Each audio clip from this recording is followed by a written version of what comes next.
ونستعينه ونستغفره ونعوذ بالله من شرور أنفسنا ومن سيئات أعمالنا من يهده الله فلا مضل له ومن يضلل فلا هادي له وأشهد أن لا إله إلا الله وحده لا شريك له وأشهد أن محمدا عبده ورسوله يا أيها الذين آمنوا اتقوا الله حق تقاته ولا تموتن إلا وأنتم مسلمون يا أيها الناس اتقوا ربكم الذي خلقكم من نفس واحدة وخلق منها زوجها وبث منهما رجالا كثيرا ونساء واتقوا الله الذي تساءلون به والأرحام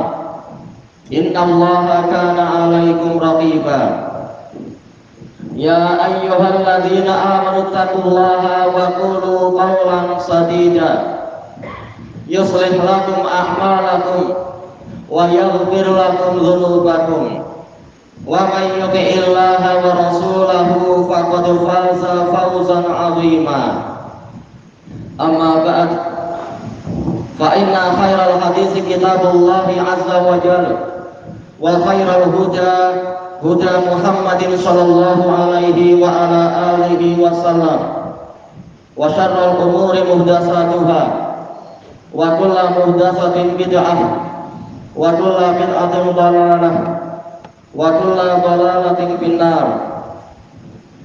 Ma'asyiral ikhwah hafizakumullah jami'an. Kita bersyukur kepada Allah Subhanahu wa taala atas kesempatan yang masih terus dibukakan kepada kita untuk melakukan mudhakaratul ilm dan juga muraja'atul faidah dari pelajaran-pelajaran yang insya Allah sudah pernah didapatkan oleh kita semua, dan juga sekaligus berusaha untuk senantiasa mengenal dan mengingat para salafus saleh yang mana kita diperintahkan untuk mengikuti jejak dan jalan mereka, dan hendaknya kita bersama-sama mengingat bahwasanya Allah Subhanahu wa taala menciptakan kita di dunia ini adalah untuk memikul dan menunaikan amanah yang besar di masa yang sangat pendek dibandingkan dengan seluruh fasa-fasa kehidupan alam semesta, dan itu semua telah ditulis oleh Allah Subhanahu wa taala jauh sebelum Dia menciptakan kita. Segalanya telah ditakdirkan, namun kita diperintahkan untuk benar-benar berusaha menempuh jalan yang benar dan menghindari jalan yang batil. Allah Subhanahu wa taala telah mengatakan, ma asaba min musibatin fil ardi wala fi anfusikum illa fi kitab min qabli an nabra'aha inna dzalika 'ala Allahi yasir likay la ta'sau 'ala ma fatakum wa la tafrahu bima atakum. Tidak ada sesuatu apapun yang menimpa yang berupa suatu musibah di bumi ataupun yang menimpa diri kalian sendiri, kecuali itu sudah ada di dalam suatu kitab sebelum kami menciptakan musibah atau peristiwa tersebut. Sesungguhnya yang demikian itu adalah mudah saja bagi Allah. Allah menyebutkan itu semua agar kalian tidak berputus harapan atas sesuatu yang luput dari kalian, dan tidak pula kalian berbangga-bangga dengan apa yang Dia berikan kepada kalian. Dalam pembahasan balaghah Di sini ada contoh iltifat, yaitu apa? Perpindahan dhamir, padahal sahibul dhamirnya sama, yaitu apa? Min qabli an nabra'aha, sebelum kami menciptakannya. Kami kembalinya kepada Allah Ta'ala. Kemudian tahu-tahu berubah menjadi pola, kalau tadi adalah mutakallim, sekarang polanya adalah pola ghaib. Inna dzalika 'ala Allahi yasir. Sesungguhnya yang demikian itu adalah mudah saja bagi Allah. Dan di antara hikmah disebutkannya masalah segalanya itu takdir dari Allah Ta'ala adalah agar kita tidak berputus asa atas perkara yang memang luput dari kita, dan juga kita tidak berbangga-bangga dengan prestasi yang kita dapatkan, yang mana itu hakikatnya adalah pemberian dari Allah kepada kita, karena Allah Ta'ala telah meletakkan segalanya itu tepat pada tempatnya, dan Dia adalah Maha Tahu. Dan ini semua telah ditulis jauh sebelum penciptaan langit dan bumi. Sebagaimana di dalam hadis Abdullah ibnu Amr ibn al-As radhiyallahu anhuma yang diriwayatkan oleh Imam Muslim, yang mana Rasulullah sallallahu alaihi wasallam bersabda, "Kataballahu maqadiral khalaiq qabla an yakhluqas samawati wal ard bi 50 alfa sanah." Allah telah menulis takdir-takdir para makhluk sebelum Dia menciptakan langit dan bumi sejarak 50.000 tahun. Dan hadis ini diriwayatkan oleh Imam Muslim. Rawinya, para salafus salih yang meriwayatkan hadis ini semuanya adalah Misriyun, para muhaddisun dari Mesir. Karena Imam Muslim rahimahullah meriwayatkan hadis ini dari Abi Tahir ibnu Sarah, dari Ibnu Wahab, dari Abu Hani al-Khawlani, dari Abi Abdurrahman al-Hubuli, dari Abdullah ibnu Amr ibnu al-As radhiyallahu anhuma. Guru Imam Muslim, salah satu dari salaf kita, beliau adalah Abu Tahir ibnu Sarah. Beliau adalah Ahmad ibnu Amr ibnu Abdullah ibni Amr ibni Sarah. Bayangkan nisbatnya jauh ke kakek yang sangat jauh di atas jatuh, sering dikatakan ibnu Sarah. Beliau adalah Ahmad ibnu Amr ibnu Abdullah ibni Amr ibni Sarah al-Misri, sifatun sabutun imam, meriwayatkan dari Ibnu Wahab, dan beliau banyak sekali meriwayatkan dari Ibnu Wahab. Ibnu Wahab, Abu Muhammad Abdullah ibnu Wahab al-Qurashi al-Misri, Diwanul Ilm, sifatun sabutun faqihun imam. Dan beliau meriwayatkan dari Abi Hani al-Khawlani. Abu Hani al-Khawlani, Humaid ibnu Hani al-Misri, sifatun katsirul hadis. Dan Abu Hani al-Khawlani meriwayatkan dari Abu Abdurrahman al-Hubuli. Beliau adalah Abdullah ibnu Yazid al-Mu'afiri al-Misri, tabi'in, dari kalangan tabi'in. Meriwayatkan dari Abdullah ibnu Amr ibnu al-As, Abu Muhammad.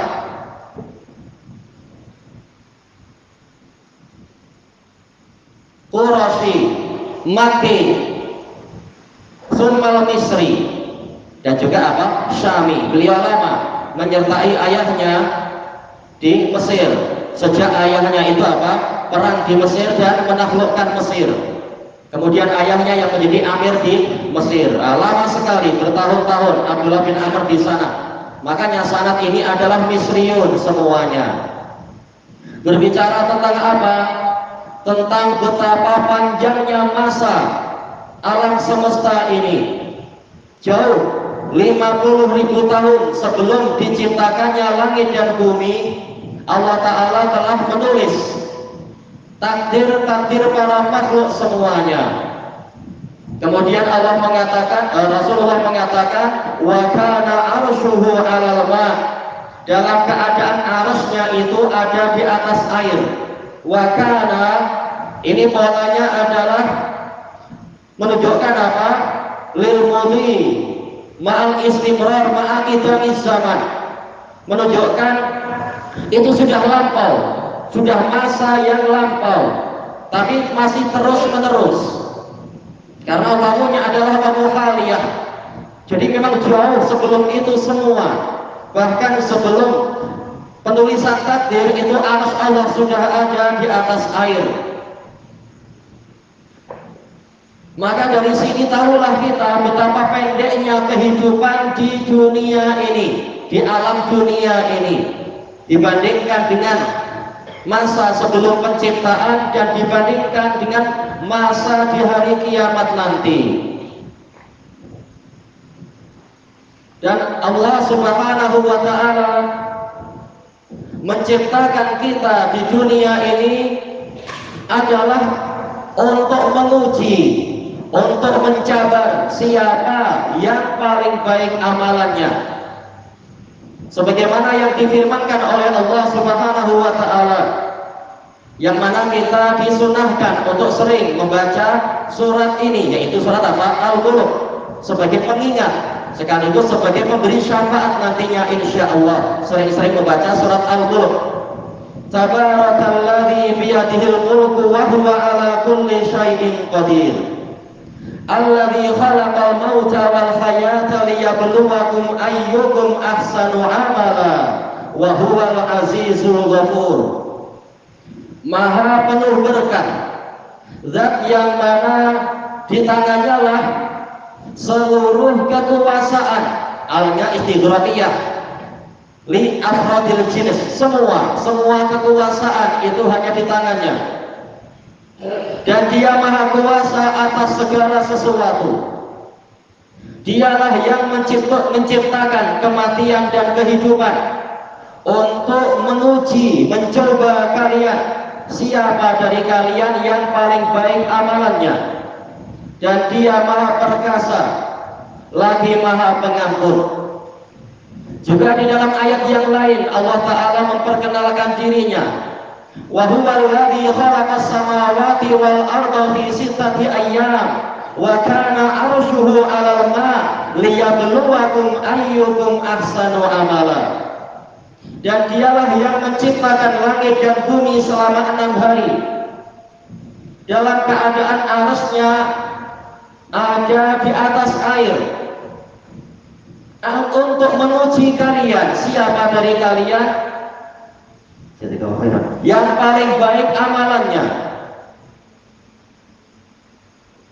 Demikian pula Allah Subhanahu wa ta'ala telah mengingatkan kita.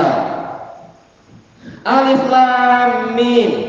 Ahasiban nasu ayyutraku ayyaqulu amanna wa hum la yuftanun. Wa laqad fatanna alladziina min qablihim fala ya'lamanna Allahu alladziina shadaqu wa la ya'lamanna al-kadhibin. Alif Lam Mim. Apakah manusia menyangka mereka dibiarkan mengatakan kami telah beriman dalam keadaan mereka tidak diuji? Sungguh demi kebesaran kami telah menguji orang-orang yang sebelum mereka, sehingga benar-benar Allah mengetahui siapa orang-orang yang jujur di dalam pernyataannya tadi dan siapakah orang-orang yang berdusta. Jadi masa yang pendek di dunia ini adalah sebagai ujian. Siapakah yang setia di jalan Allah sehingga layak masuk surga, dan siapakah yang tidak demikian. Dan semuanya setelah mengalami ujian itu, semuanya akan kembali menghadap Allah Ta'ala pada hari kiamat, pada hari yang sangat pahit dan sangat berat. Sebagaimana yang difirmankan oleh Allah Subhanahu wa ta'ala, balis sa'atu mau'iduhum was sa'atu adha wa amar. Bahkan hari kiamat itulah masa yang dijanjikan kepada mereka, dan hari kiamat itu lebih berat dan lebih pahit. Saking pahitnya dan saking beratnya, sampai orang-orang yang dulu jauh dari Allah Subhanahu wa taala, memilih menyembah yang lain. Mereka berharap seandainya mereka menjadi tanah saja. Inna anzarnakum azaban qariba yauma yanzurul mar'u ma qaddamat yadah wa yaqulu kafiru ya laitani kuntu turaba. Sesungguhnya kami memberikan peringatan kepada kalian dengan siksaan yang dekat pada hari di mana seseorang melihat apa yang telah diperbuat oleh kedua tangannya, dan orang kafir mengatakan, aduhai seandainya saya menjadi tanah saja. Dan juga Allah Subhanahu wa taala mengatakan, yauma idzi yawaddul ladzina kafaru law tusawwa bihimul ard wa la yaktumuna Allaha haditsa. Pada hari itu orang-orang kafir berangan-angan seandainya mereka diratakan saja dengan tanah, yaitu tidak mengalami pemeriksaan dan tidak mengalami siksaan, langsung jadi tanah saja. Dan sama sekali mereka tidak akan menyembunyikan ucapan pun kepada Allah Ta'ala, yaitu di hari kiamat nanti. Inilah penyesalan dan inilah angan-angan orang kafir tatkala telah datang kepada hari kiamat, datang ke akhirat menghadap Rabbul Alamin. Maka kita dilarang untuk menyerupai gaya hidup mereka, dilarang untuk meniru dan mengikuti jejak langkah mereka, agar kita tidak mengalami apa yang diancamkan kepada mereka. Karena masa itu adalah masa yang sangat sulit, yang pada waktu itulah orang akan sadar betapa dia telah menyia-nyiakan masa yang di dunia yang sangat pendek itu. Allah Subhanahu wa taala mengatakan, qala kam labithum fil ardi adada sinin qalu labithna yawman aw ba'da yawmin fas'alil adin qala in labithum illa qalila law annakum kuntum ta'lamun. Allah bertanya kepada orang-orang yang di padang mahsyar itu, berapa tahunkah kalian tinggal di bumi? Mereka mengatakan, kami hanyalah tinggal sehari atau sebagian dari satu hari semata. Bertanyalah kepada orang yang menghitung, orang yang mengira. Maka Allah mengatakan, tidaklah kalian tinggal kecuali di masa yang sebentar saja, seandainya kalian mengetahui. Jawabul laun terhapus, takdirnya adalah seandainya kalian tahu itu, niscaya kalian tidak akan menyia-nyiakan umur dan masa kalian dengan kebatilan dan kesia-siaan. Dan juga di dalam ayat yang lain Allah Subhanahu wa taala mengatakan,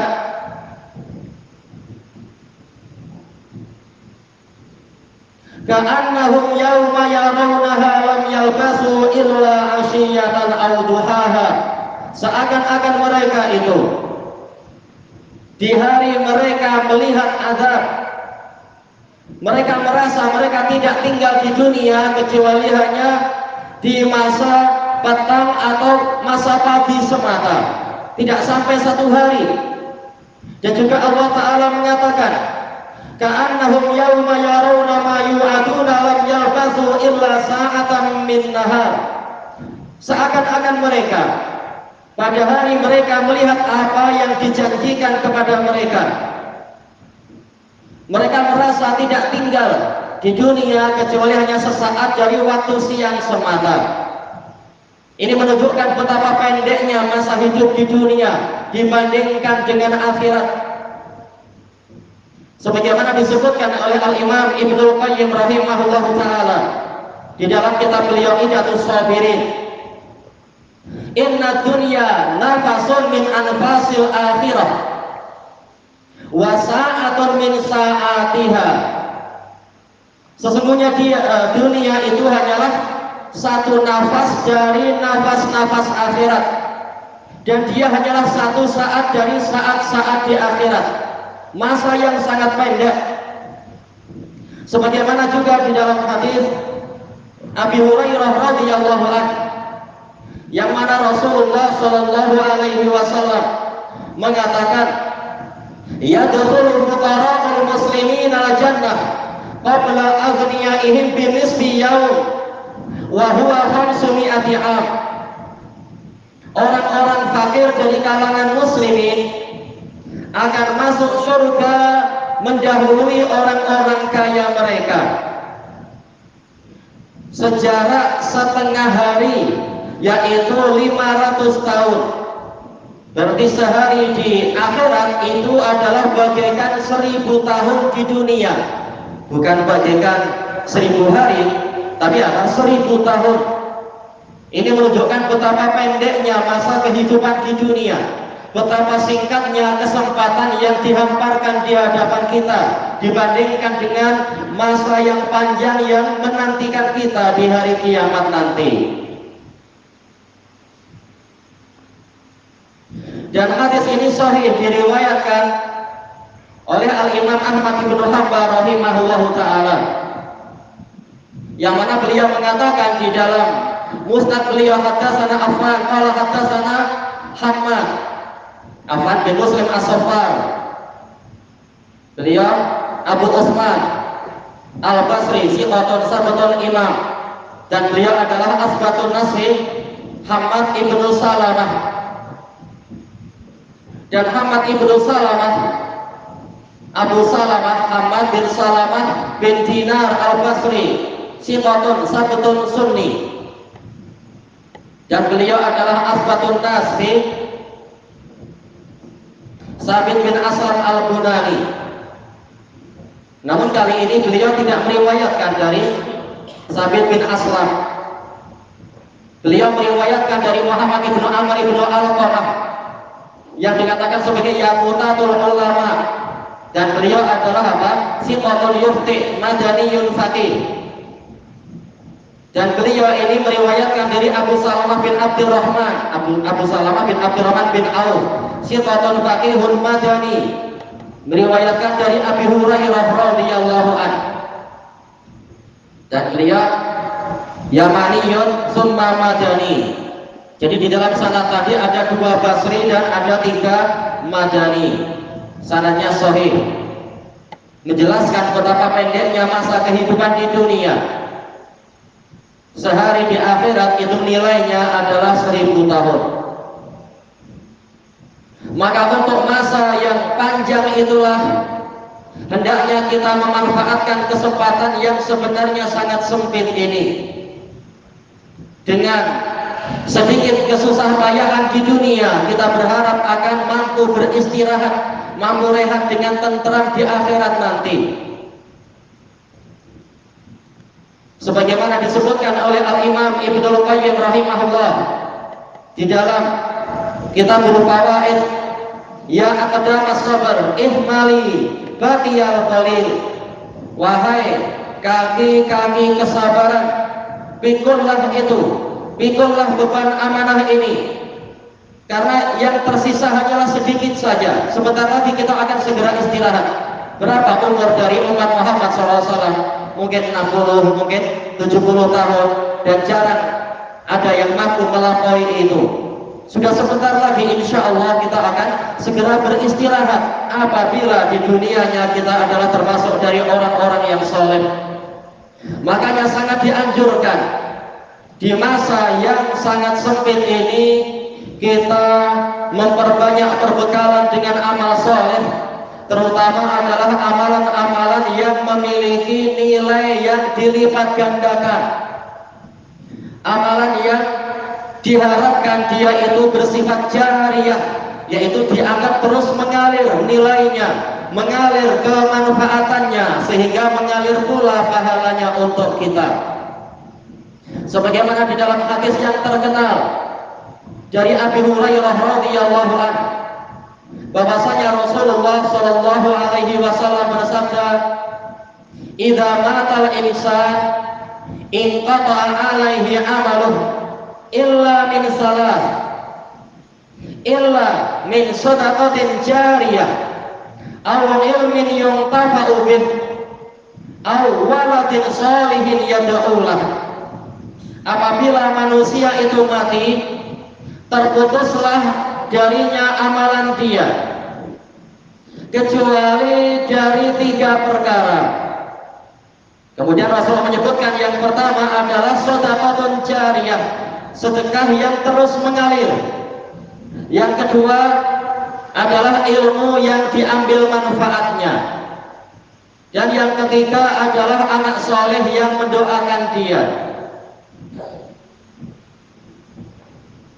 Hadis ini sahih, diriwayatkan oleh Imam Muslim di dalam sahih beliau dari Qutaibah ibnu Sa'id, dari Ismail ibnu Ja'far, dari Al-Ala, dari ayahnya, dari Abi Hurairah radhiyallahu anhu. Dan sanad ini akan terulang di dalam sahih Muslim. Jadi sini Imam Muslim meriwayatkan dari termasuk seorang salaf yang fenomenal, Qutaibah bin Sa'id Abu Raja Al-Baghlani Al-Balkhi. Balkh itu di mana sekarang? Balkh itu di Afghanistan. Ini salaf yang asalnya dari Afghanistan. Beliau Abu Raja, dan dikatakan hadis-hadis beliau itu menghiasi kutubus sittah, bahkan lebih dari kutubus sittah. Dan para ulama berbangga-bangga apabila memiliki riwayat dari beliau. Ini Qutaibah ibnu Sa'id Al-Balkhi, dipuji banyak-banyak oleh Imam Ahmad, oleh Yahya bin Ma'in dan lain-lain. Disebutkan di dalam biografinya, di dalam Syiar A'lamin Nubala, beliau bercerita, saya dahulunya belajar ra'yu, yaitu hanya mengumpulkan pendapat tokoh-tokoh ini dan itu, hanya memakai rasio, yaitu berarti siapa? Arahnya adalah kepada arah Abu Hanifah. Pada suatu malam saya bermimpi, saya melihat ada suatu timba yang datang, baldi yang datang dari langit, turun ke bumi. Kemudian orang-orang berusaha untuk menggapainya, namun mereka tidak mampu untuk mencapainya. Maka saya berusaha menggapainya dan saya berhasil. Saya berjaya mendapatkan baldi itu. Kemudian saya melihat ke dalam isinya. Ternyata saya melihat seluruh wilayah barat dan timur. Maka pada pagi harinya saya menceritakan mimpi tersebut kepada Al-Bazzaz, salah satu tokoh besar di masa Atba'ut Tabi'in dalam masalah mimpi. Saya menanyakan apa makna mimpi itu. Maka beliau mengatakan, wahai anakku, alaika bil asar, hendaknya engkau mempelajari asar-asar, karena dengan asar itulah engkau mencapai seluruh barat dan timur. Sedangkan ra'yu tidak akan mampu mencapai barat dan timur. Ya, ra'yu tidak seberapa berkahnya, tetapi asar inilah yang diberkahi berdasarkan Al-Quran wal Hadis.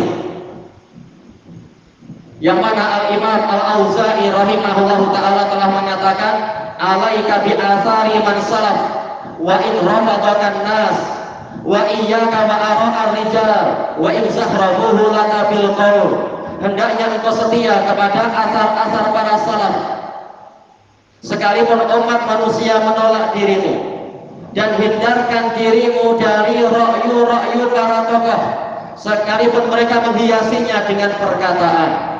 Asar ini sahih, diriwayatkan oleh Imam Al-Ajuri dalam Asy-Syari'ah, juga Imam Hibatullah Al-Lalikai dalam Syarah Ushul I'tiqad Ahli Sunnati wal Jamaah, juga diriwayatkan oleh Abu Dzar Al-Harawi dalam Tamu Ar-Ra'i. Dan di dalam kitab Tamu Ar-Ra'i ada tambahan nasihat dari Al-Auza'i, wa innal amra yanjali wa innaka ala siratin mustaqim, karena perkara ini sangatlah jelas dan engkau berada di atas jalan yang lurus, yaitu selama seseorang itu setia dengan asar salaf. Baik, yang telah kita lewati di pembahasan di waktu-waktu yang lampau, asar yang sahih dari Imam Muhammad ibnu Sirin rahimahullah, kanu yarawna ala tariq aw ala al-haq ma damu ala al-athar.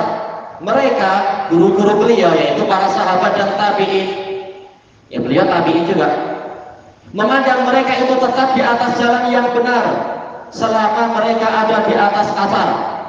Dan kalam Ibnu Sirin ini sahih, diriwayatkan oleh Imam Ad-Darimi di dalam Sunan beliau, dan juga sanadnya sahih diriwayatkan oleh Imam Ibnu Abdul Bar dalam Jami' Bayanul Ilmi wa Fadlih.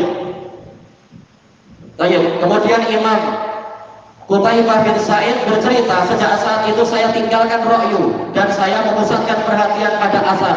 Nah, dengan asar orang akan tahu mana ra'yu yang benar dan mana ra'yu yang keliru. Di sini beliau meriwayatkan dari Ismail bin Ja'far, Abu Ishaq Al-Madani, siqatun sabtul imam. Abu Ishaq meriwayatkan dari Al-Ala bin Abdurrahman, beliau adalah Abu Shibl. Al-Ala bin Abdurrahman ibnu Ya'qub Al-Madani, siqatun sabt, meriwayatkan dari ayahnya,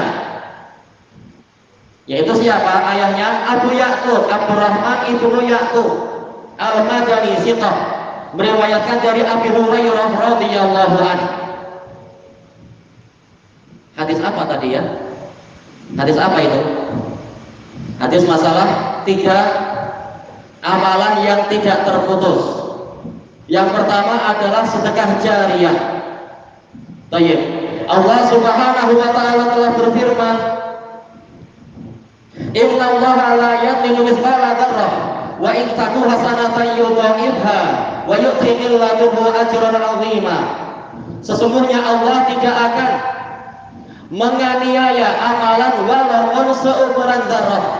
Seandainya amalan itu memang suatu kebaikan, niscaya Allah akan melipat gandakan dia, dan Allah akan memberikan kepada pelakunya pahala yang agung dari sisinya. Ini dari jenis sedekah saja, walaupun seukuran zarrah, ternyata dia akan memiliki pahala yang sangat besar. Sebagaimana juga diriwayatkan oleh Imam Bukhari dan Muslim dengan sanad-sanad mereka sampai kepada Abu Salih an Abi Hurairah radhiyallahu anhu, yang mana Rasulullah sallallahu alaihi wasallam bersabda, "Man tasaddaqa bi'idli tamratin min kasbin thayyib wa la yaqbalullahu illa thayyib, saya taqabbalullahu minhu biyaminih summa yurabbiha lahu kama yurabbi ahadukum falulahu hatta takuna mithlal jabal." Barang siapa bersedekah walaupun seukuran kurma atau yang kadarnya seperti sebiji kurma dari hasil pekerjaan yang baik, dan Allah memang tidak menerima kecuali yang baik, maka Allah akan menerima sedekah darinya itu dengan tangan kanannya. Kemudian dia akan mengembangkannya untuk pelakunya tadi, sebagaimana salah seorang dari kalian mengembangkan faluwah. Faluwah yaitu muhur bukan mahar, tapi apa? Anak lembu atau anak unta atau anak kuda. Alhamdulillah di kalangan orang Arab. Intinya adalah apa? Yaitu hewan ternak yang masih kecil. Hatta takuna mithlal jabal, sampai kemudian menjadi bagaikan gunung. Siapa dari kita yang mampu mengembangkan anak hewan sampai sebesar gunung? Tak ada yang mampu, tapi Allah Ta'ala Maha Kuasa. Betul-betul sedekah walaupun nilainya seperti sebutir kurma, tapi kalau itu hasil dari amalan yang baik, hasil dari pekerjaan yang baik, maka Allah yang akan mengembangkannya. Allah memang maha baik, maha bersyukur, lagi maha dermawan, mengembangkannya sampai bagaikan gunung. Ini adalah nilai yang sangat besar. Itu baru sekedar nilai sedekah. Bagaimana apabila polanya seperti yang Nabi katakan tadi, sedekatin jariyah, sedekah yang manfaatnya itu terus mengalir. Maka sebagaimana manfaatnya terus mengalir, maka pahalanya juga akan terus mengalir. Ini menunjukkan bahwasanya sesuatu yang bermanfaat di dalamnya ada keberkahannya. Baik itu membangun masjid, Bukan berarti langsung satu masjid ini perlu duit banyak, tapi apa? Membantu temannya atau membantu siapa, sebagaimana dalam hadis-hadis itu, walaupun hanya sekedar apa? Menyerahkan satu batu bata, sebagaimana di dalam riwayat dalam riwayat Imam Ahmad, maka Allah akan membangunkan untuk dia satu istana di surga. Jadi tidak disyaratkan membangun masjid penuh dengan biaya dari dia semata, tapi ta'awun, membantu orang-orang yang tengah membangun masjid fisabilillah, bukan fisabilil syaitan, bukan fisabilil abatil, tapi memang fisabilillah. Baik. Maka tentunya selama sedekah tadi itu manfaatnya dirasakan oleh kaum muslimin, maka demikian pula pahalanya akan terus didapatkan, diperolehi si pelakunya. Demikian pula mungkin menggali sumur, airnya dimanfaatkan oleh orang satu kampung, maka dia akan mendapatkan pahala yang terus mengalir. Demikian pula mungkin apa? Membeli satu mushaf diletakkan di pondok-pondok pesantren atau di masjid-masjid kaum muslimin, maka selama mushaf itu dibaca, maka dia akan terus mendapatkan pahalanya. Ini adalah manfaat yang besar. Dan seterusnya banyak sekali jalan-jalan untuk mendapatkan nilai sedekah jariyah. Kemudian yang kedua adalah al-ilmin yuntafa'u bih, atau ilmu yang diambil manfaatnya. Ini menunjukkan betapa tingginya nilai dakwah di jalan Allah, betapa tingginya nilai pengajaran ilmu-ilmu yang bermanfaat. Walaupun orangnya mati, maka pahalanya akan terus mengalir selama ilmu tadi diambil manfaatnya. Sebagaimana di dalam hadis Abi Hurairah radhiyallahu anhu, yang mana Rasulullah sallallahu alaihi wasallam bersabda, "Man da'a ila hudan kana lahu minal ajri mithlu ujuri man tabi'ahu min ghairi an yanqusa min ujurihim syai'an, wa man da'a ila dhalalah kana alaihi minal ism min ghairi an yanqusa wa ismu man kana amila bihi aw tabi'ahu min ghairi an yanqusa min asamihim syai'an." Barang siapa mengajak kepada suatu hidayah, maka dia akan mendapatkan pahala dan pahala orang-orang yang mengikuti dia tanpa mengurangi pahala-pahala mereka sedikit pun. Dan barang siapa mengajak kepada suatu kesesatan, maka dia akan tertimpa dosa, dan dosa-dosa orang yang mengikuti dia tanpa mengurangi dosa-dosa mereka sedikit pun. Tentunya yang terpandang adalah kuatnya bukti dan benarnya pendalilan. Setiap orang mengklaim kami mengajak pada hidayah dan kami tidak mengajak kepada kesesatan, tetapi yang terpandang adalah pendalilannya. Karena inilah yang menjadi hakikat ilmu, sebagaimana yang dikatakan oleh Al-Imam Abdul Latif Ibnu Abdurrahman Ibnu Hasan Al-Syaikh rahimahullah ta'ala. Di dalam kitab beliau Al-Uyun, beliau mengatakan al-ilmu ma'rifatul haqqi bidalilihi laisa illa. Yang namanya ilmu adalah ma'rifatul haqq bidalilih, atau kata beliau ma'rifatul huda bidalilih, mengenal hidayah dengan dalilnya. Laisa illa, tidak ada yang lain. Jadi dilihat dari dalilnya, bukan dilihat dari besarnya orang yang bicara, bukan dilihat dari hasil pemikiran atau perasaan semata, tapi lihat pendalilannya.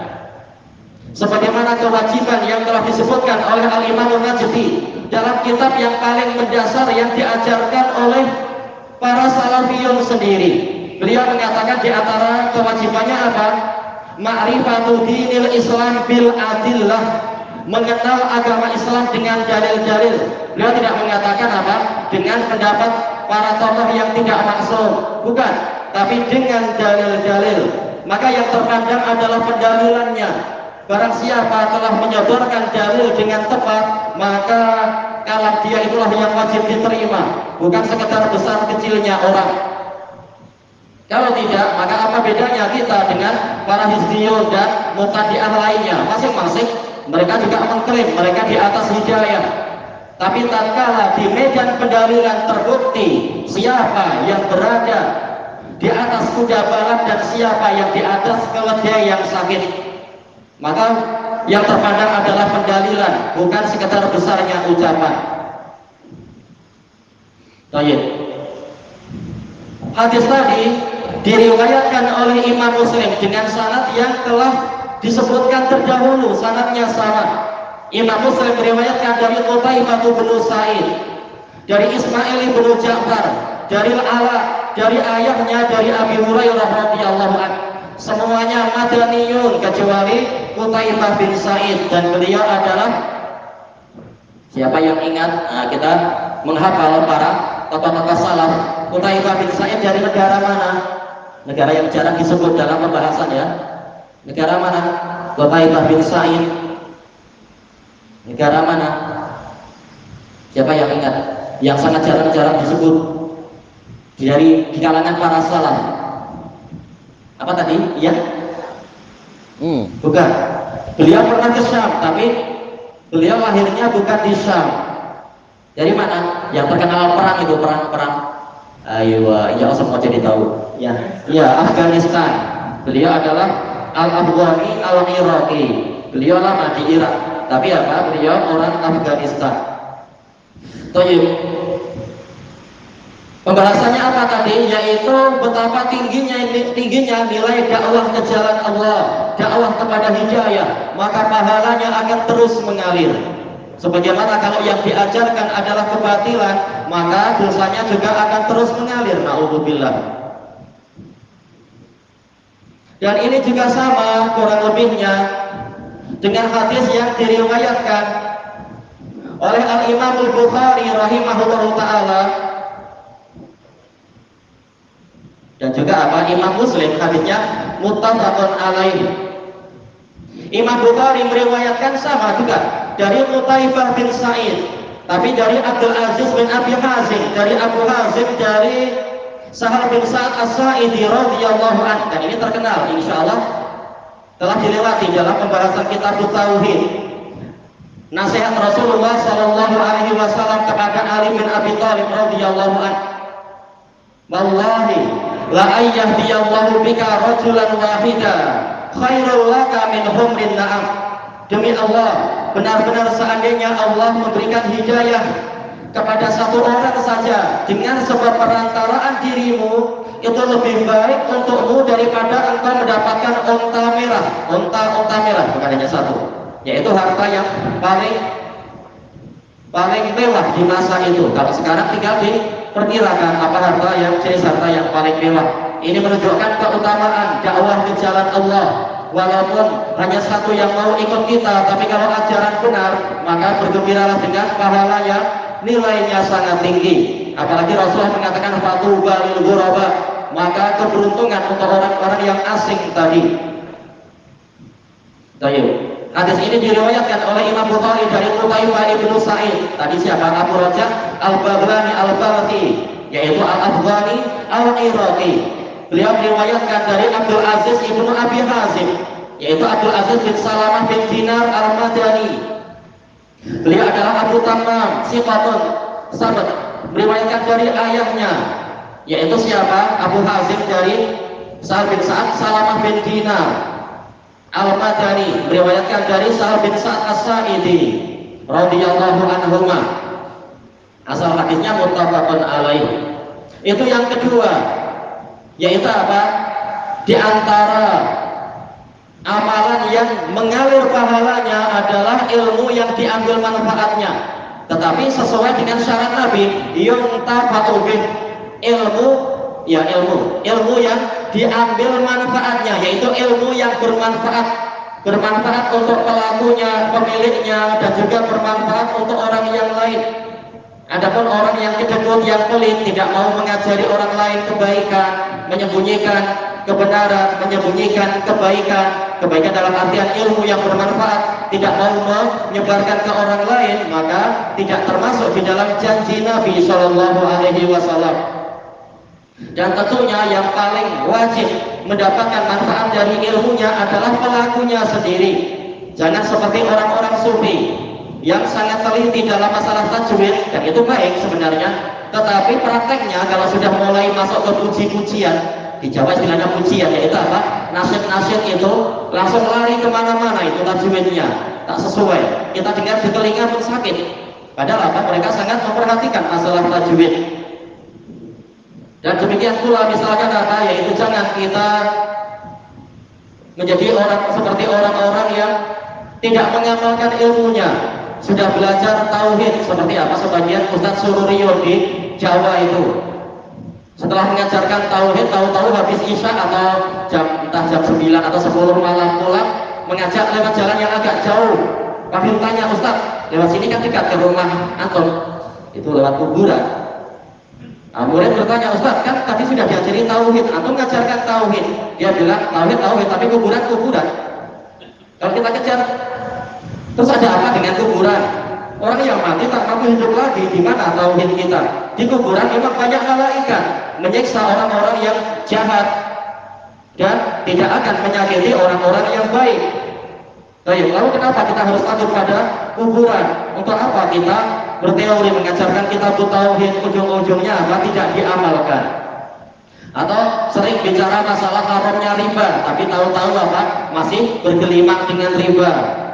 Atau seperti sebagian orang-orang Ikhwanul Muslimin, yaitu pemimpin terbesar mereka Hasan Al-Banna, mengatakan apa? Tegakkan syariat Allah di dalam diri kalian, niscaya Allah menegakkan syariatnya di negeri-negeri kalian. Ini sekedar teori saja, karena mereka dalam kehidupan sehari-hari tauhidnya lari, sunnahnya lari, ketaatan juga lari. Demi apa? Demi yang mereka katakan sebagai kemaslahatan. Demi kemaslahatan dakwah, sunnah boleh ditinggalkan, bid'ah boleh dilakukan, orang jahat boleh didekatkan. Ini gaya Ikhwanul Muslimin. Jadi sering mereka hanya berteori. Dulu pada waktu perang di Afghanistan, ahli tauhid dibunuh. Siapa itu? Syekh Jamilur Rahman dan kaum Salafiyun di Kunar. Mereka menegakkan syariat Islam, tapi tahu-tahu dibunuh oleh Hikmatyar, dibunuh oleh pasukannya Abdul Rafiq Rasul Sayyaf dan lain-lain itu. Tatkala kemudian kaum muslimin banyak mempertanyakan di berbagai negara, kenapa malah terjadi pembunuhan macam ini? Maka Ikhwanul Muslimin mengatakan, kalian harus jaga ketenangan demi kemaslahatan dakwah. Jadi demi kemaslahatan, maka apa? Kezaliman dibiarkan, kejahatan dibiarkan terus berlangsung dengan alasan apa? Kemaslahatan. Demikian pula di masa yang itu diperangi oleh para salafiyun, istilah kemaslahatan untuk menolong kebatilan. Demikian pula tatkala fitnah Abdul Hasan Al-Misri Al-Ma'ribi yang sering apa? Menjadi tumpuan orang-orang roja, orang-orang sururiyun. Muridnya kalau ke Yaman seringnya disuruh ke Abdul Hasan Al-Misri. Abdul Hasan Ma'ruf di dalam ceramah-ceramah dia dan juga di dalam malzamah-malzamah dia sering mengatakan demi kemaslahatan yang seperti ini jangan diingkari, demi kemaslahatan orang-orang yang berbuat kebatilan jangan ditahdir, alasannya adalah demi kemaslahatan, dan waktu itu diperangi. Demikian pula di masa fitnahnya Soleh Al-Bakri, demikian pula setelahnya di masa fitnahnya Abdurrahman Al-Adani, sering mereka menggunakan istilah demi kemaslahatan. Hendaknya kita tetap saling menolong di dalam perkara yang disepakati dan kita saling memaafkan di dalam perkara yang masih diperselisihkan demi kemaslahatan dakwah. Dan itu kita disuruh untuk memerangi yang seperti itu, karena kemaslahatan yang terpandang adalah yang sesuai dengan dalil dan ajaran salaf, bukan kemaslahatan dari sudut pandang dari apa? Ra'yu-ra'yu sebagian orang. Baik, maka yang seperti ini mestinya ilmu yang seperti ini terus diamalkan menjadi ilmu yang bermanfaat, bukan hanya sekedar teori. Yaitu apa? Kemaslahatan diletakkan pada tempatnya. Hak Allah lebih diutamakan daripada hak sebagian individual. Kalau tidak demikian, maka apa gunanya memiliki ilmu yang banyak, memiliki hafalan yang banyak? Telah dinukilkan oleh Al-Imam Syafi'i rahimahullah ta'ala di dalam kitab beliau Sirah Alamin Nubala. Imam Syafi'i mengatakan laisal ilmu ma hufid, innamal ilmu ma nafa. Ilmu itu bukanlah yang dihafalkan, tetapi ilmu itu adalah yang bermanfaat. Bermanfaat untuk pemiliknya dan bermanfaat untuk orang yang lain. Itulah ilmu yang hakiki. Kalau tidak, maka akan menjadi kecelakaan bagi pemiliknya. Bergaya memiliki ilmu yang banyak, hafalan yang banyak, riwayat yang banyak, kitab yang banyak, ujung-ujungnya demi kemaslahatan individual, kebenaran dibelakangkan. Lalu untuk apa dia belajar dan untuk apa dia banyak membantah orang-orang sufiah? Ujung-ujungnya dia sendiri berbuat yang seperti itu, melarang orang sufiah taklid kepada Imam Malik, Imam Syafi'i, tapi tahu-tahu dia sendiri mengajak orang untuk taklid. Ini bukan ilmu yang bermanfaat. Baik, medannya adalah medan dalil, bukan sekedar medan paksaan ikut ra'yu. Baik. Kemudian yang ketiga, al-waladin shalihin yad'ulah, atau anak soleh yang mendoakan dia. Dijelaskan oleh para pensyarah, yad'ulah ini kharaja makhrajal ghalib, yaitu biasanya anak soleh, yang namanya anak soleh kan, dia tahu hak orang tuanya. Kita tahu yang namanya soleh adalah yang al-mu'addi li haqqillah wa haqqil ghair. Orang soleh adalah orang yang menunaikan hak Allah dan hak orang lain. Nah, berarti anak soleh tahu apa hak orang tuanya. Di antaranya apa? Didoakan dan disikapi dengan akhlak yang baik. Baik. Ajaran yang baik diterima, ajaran yang salah ya tidak diikuti. Ini anak soleh. Dan juga di antara makna soleh adalah al-jami' bainal ilmi wal amal. Itu dikatakan orang soleh, orang yang menggabungkan antara ilmu dan pengamalan. Baik. Maka ini menunjukkan anak yang soleh itu adalah bekal yang sangat menguntungkan bagi orang tuanya. Maka hendaknya kita sangat bersemangat untuk mendidik anak-anak kita, mempersiapkan anak kita menjadi generasi yang baik. Adapun kalau setelah itu anak itu memilih menyimpang, maka masing-masing orang bertanggung jawab atas dirinya sendiri-sendiri. Yang penting adalah amanah telah diusahakan untuk ditunaikan. Tetapi apa? Tetap kita berusaha untuk mengusahakan agar anak-anak kita itu menjadi anak yang soleh, karena ini akan menjadi sebab pahala itu terus mengalir.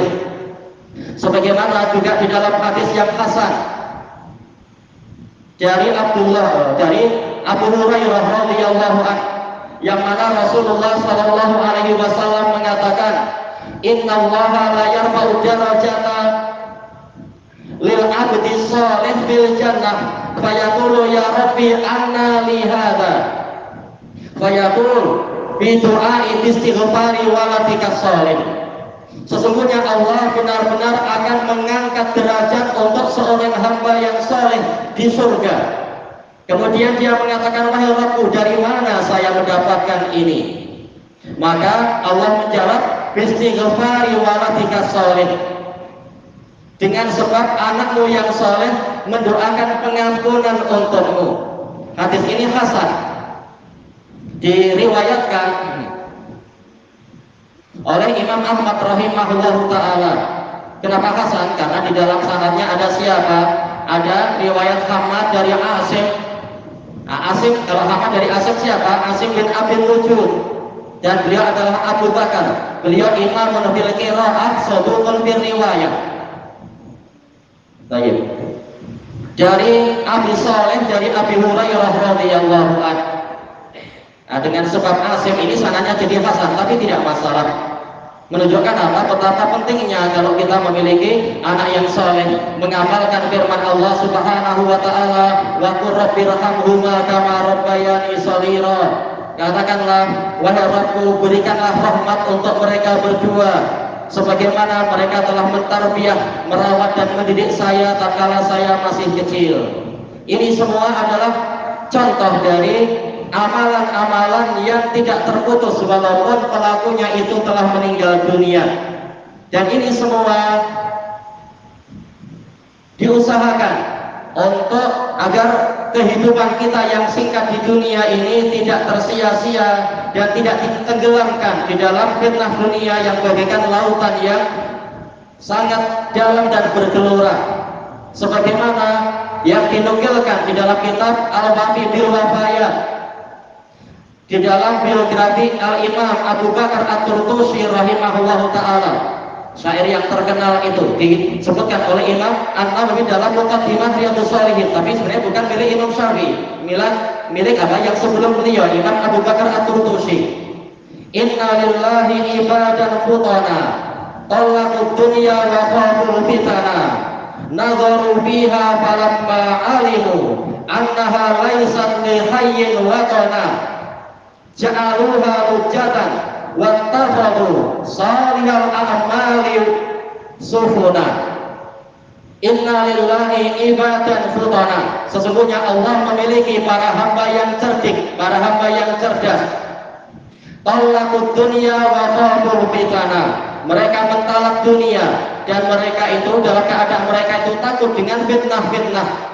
Mentalak bukan berarti sama sekali tidak ada lagi hubungan dengan dunia, tetap ada hubungan seperlunya seperti yang dicontohkan oleh Nabi. Nadharu biha falamma alimu annaha laysat li hayyin watana, mereka memperhatikan keadaan dunia itu. Maka tatkala mereka mengetahui bahwasanya dunia memang bukanlah tempat menetap untuk orang yang hidup, ja'aluha lujjata, mereka menjadikan dunia itu bagaikan laut yang dalam, wattakhadhu salihal a'mali sufuna, dan mereka menjadikan amal-amal yang saleh sebagai kapal untuk melintasinya. Wallahu a'lam bishawab. Subhanakallahumma wa bihamdik, la ilaha illa anta, astaghfiruka wa atubu ilaik. Walhamdulillahi rabbil alamin. Jazakumullahu khairan.